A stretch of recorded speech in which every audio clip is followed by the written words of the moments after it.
দর্শক এই পর্যায়ে জানিয়ে দিচ্ছি আজকের সংবাদপত্রের গুরুত্বপূর্ণ শিরোনাম।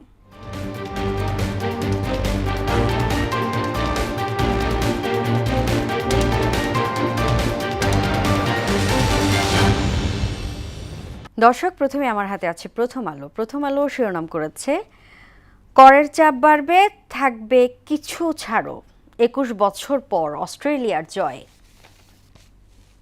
দৈনিক ইত্তেফাক শিরোনাম করেছে, নারীর ক্ষমতায়নের উজ্জ্বল প্রতিচ্ছবি, শান্তি রক্ষা কার্যক্রম প্রধানমন্ত্রী। 2 দশক পর অস্ট্রেলিয়ার বিপক্ষে টাইগারদের জয়। মধ্যপ্রাচ্যে সংঘাতের মূল প্রভাব জ্বালানি সার ও মূল্যস্ফীতিতে।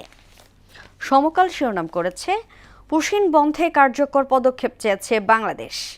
কৃষিতে খরচ বাড়ছে, বাজেটে বরাদ্দের হার কমছে। ইসলামী ব্যাংক নিয়ে সংসদে বিতর্ক।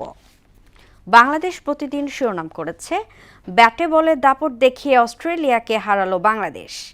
জনসংখ্যার বড় অংশ শ্রমবাজারের বাহিরে। সীমান্তে আতঙ্ক, দিল্লিতে বৈঠক।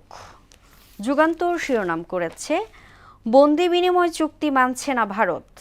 জামাতের উদ্দেশ্যে সংসদে অর্থমন্ত্রী বলেন, ইসলামী ব্যাংকের ভবিষ্যৎ বিএনপির হাতেই নিরাপদ। কার্ডিফের 21 বছর পর মিরপুরে অস্ট্রেলিয়া বোধ। আমার দেশ শিরোনাম করেছে, ৭৯,০০০ ভুয়া মুক্তিযোদ্ধা। ইসলামী ব্যাংক নিয়ে সংসদে সরকার ও বিরোধী দলের তুমুল বিতর্ক। আমাদের মিডিয়ার শ্রেণীবিন্যাস। এবং সর্বশেষ দ্য ডেইলি স্টার শিরোনাম করেছে, largest budget in the works, government opposition MPs trade barb over Islamic bank, Bangladesh hammer Australia to historic win.